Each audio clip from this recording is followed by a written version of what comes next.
Oke, baik. Selamat pagi semua. Selamat pagi. Sebelum kita memulai pelajaran kuliah kita, ada baiknya kita berdoa menurut kepercayaan kita masing-masing. Doa dimulai. Selamat pagi Bapak, selamat pagi Tuhan Yesus. Ya Bapak, kami tidak lupa mengucap syukur kepadamu, di mana atas berkat-Mu masih diberi kesehatan sampai saat ini. Ya Tuhan, sebentar lagi kami akan memulai mata pelajaran kuliah kami. Engkaulah yang memberkatinya mulai dari awal sampai akhir. Ya Tuhan, Engkaulah yang selalu memberkati kami, sedikit donamu ini tidak sempurna, kami serahkan hanya ke dalam tangan-Mu saja. Di dalam nama Anak-Mu Yesus Kristus, Juru Selamat kami. Amin. Priani. Oke, pertemuan sebelumnya itu kita UTS ya. Apa itu bisa kita atasi ya. Oke, kita masuk ke materi perkuliahan hari ini. Kalau untuk UTS saya pikir memang saya belum periksa, nanti saya akan cek satu persatu di LMS ya. Kita masuk ke stratifikasi sosial masyarakat pedesaan ya.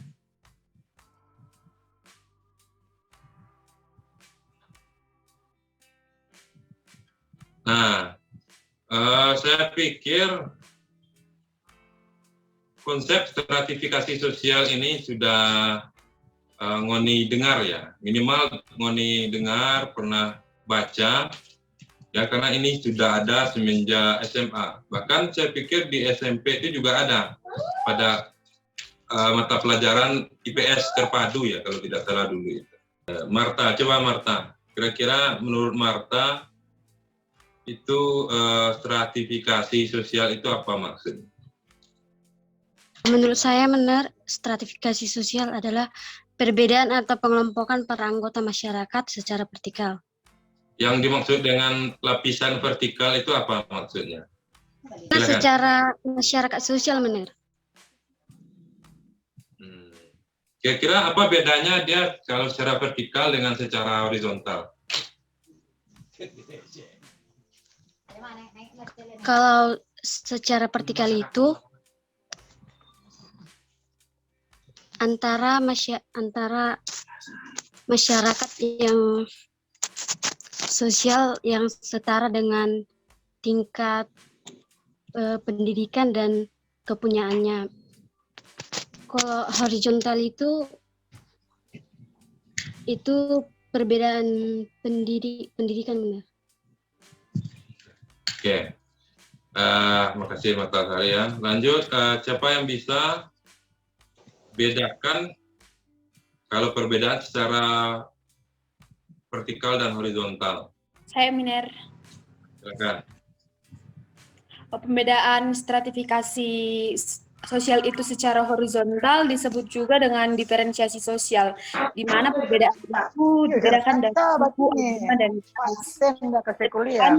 Secara horizontal itu dibedakan dari kekayaan, kekuasaan, atau pendidikan.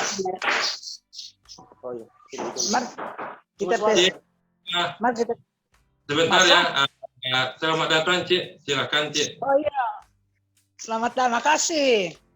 Iya, lanjutkan saja. Encik lagi ikuti. Iya, lanjutkan saja. Oh iya, Cik. Nah, coba Radiarni, yang stratifikasi itu yang mana, yang diferensiasi itu yang mana dia? Baik, Miner, terima kasih atas kesempatan yang diberikan. Perbedaan secara horizontal itu disebut juga dengan diferensiasi sosial, di mana pembedaan itu atau penggolongan itu berdasarkan suku, agama, dan ras. Sedangkan yang vertikal itu, Miner, pembedaannya berdasarkan kekayaan, kehormatan, pendidikan, dan lainnya. Terima kasih, Miner. Ya, oke.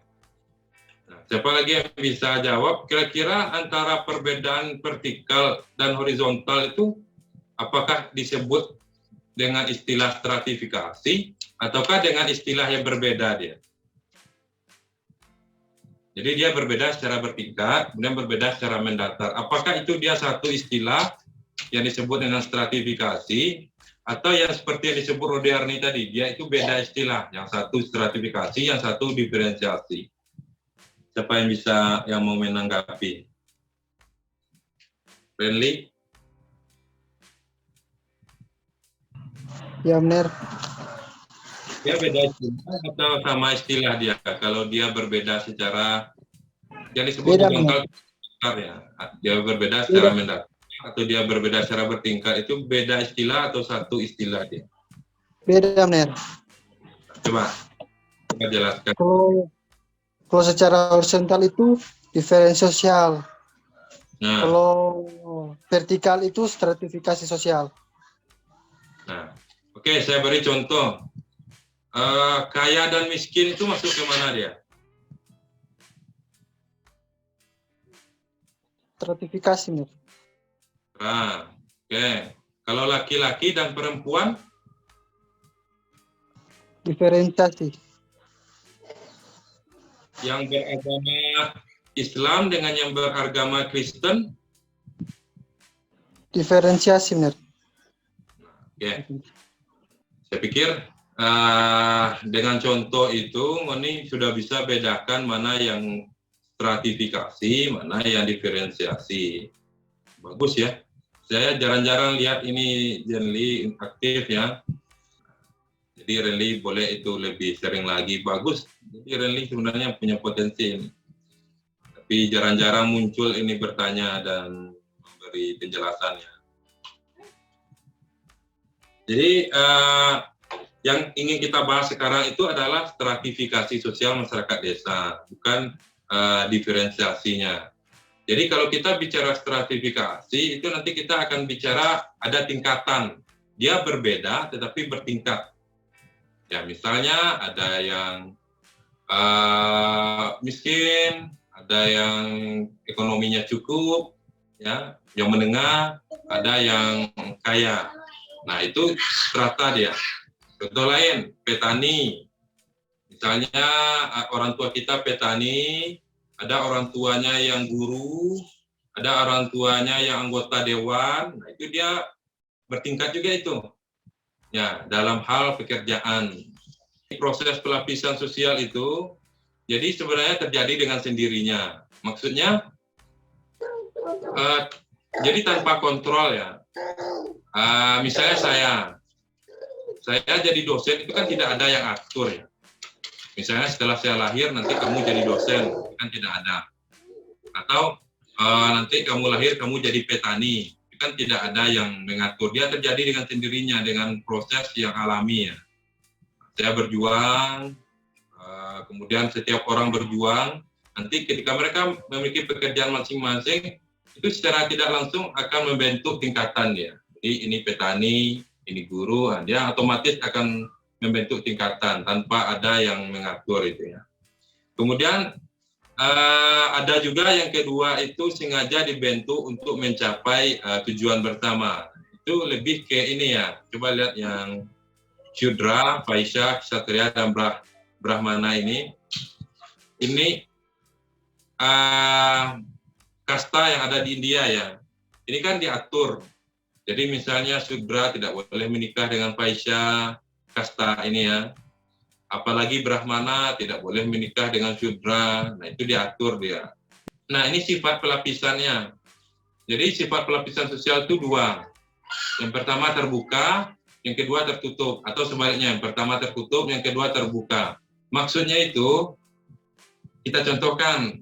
Jadi, kalau yang tertutup itu, tidak bisa pindah ini. Yang orang miskin ini, kalau dia terlahir miskin, sampai dia tua nanti dia tetap miskin. Jadi peluangnya untuk menjadi orang kaya itu tidak ada. Ya. Atau pengertiannya juga boleh begini. Dia tidak bisa naik kasta. Jadi yang dari yang di atas tadi yang ini dari Sudra ini dia tidak bisa naik ke Vaisya. Dari Vaisya tidak bisa naik ke Ksatria dan begitu seterusnya. Ya. Kalau yang terbuka, ya itu contohnya yang di negara demokrasi. Ya, kita punya kesempatan yang sama, misalnya kalau tes CPNS. Tes CPNS itu tidak hanya untuk orang kaya, tidak hanya untuk anak PNS, tidak hanya untuk anak polisi, tidak hanya untuk anak tentara. Jadi semuanya anak petani, anak apapun, kalau dia berusaha, Nah, dia bisa ikut tes dan itu peluang lulusnya sama ya. Asalkan di dalamnya tidak ada KKN. Nah, ini dasar pelapisan sosial ya. Nah, dasar pelapisan sosial itu yang pertama ukuran kekayaan. Makanya ada miskin, menengah, kaya. Jadi ukurannya kekayaan. Dan yang kedua ukuran kekuasaan. Jadi tingkatannya itu selain kaya miskin ada juga yang saya sebut tadi, ada misalnya petani, pejabat ya. Atau bisa juga bupati. Mana yang lebih tinggi bupati dari gubernur? Mana yang lebih tinggi gubernur dari wali kota? Mana yang lebih tinggi gubernur dari presiden? Nah, jadi tingkatannya itu bisa dari kekayaan, bisa dari kekuasaan. Nah, kemudian dari kehormatannya. Nah, dari kehormatan misalnya, saya pikir bisa dicontohkan misalnya pendeta.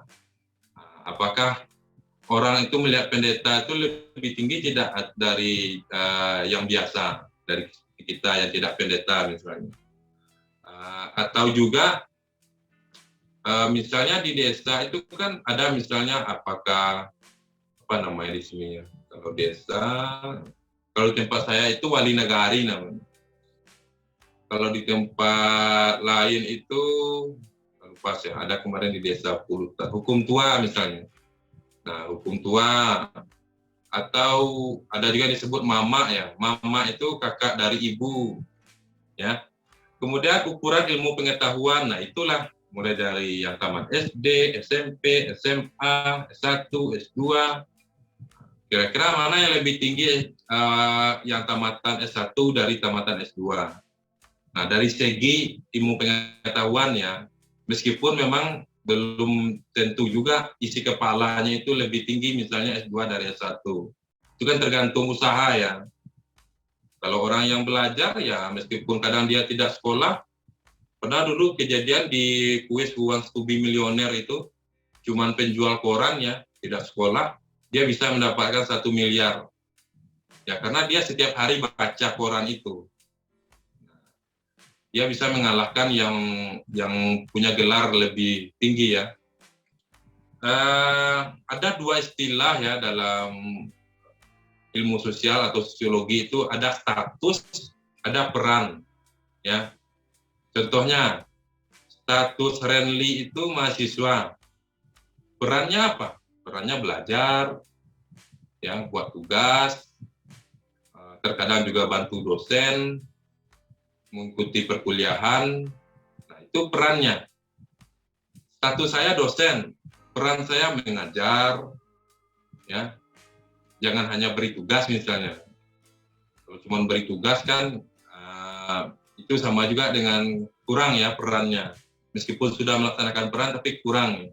Usahakan juga tatap muka misalnya kalau bisa, atau dengan Zoom, berikan materi, berikan video-video YouTube dan lain sebagainya. Itu, saya pikir itu kalau karena tidak ada yang bertanya, saya tutup. Terima kasih kepada semua yang sudah hadir temuan hari ini. Semoga Ngoni tetap semangat ya meskipun kita kuliah dengan Zoom. Edukasi alam tak kembang.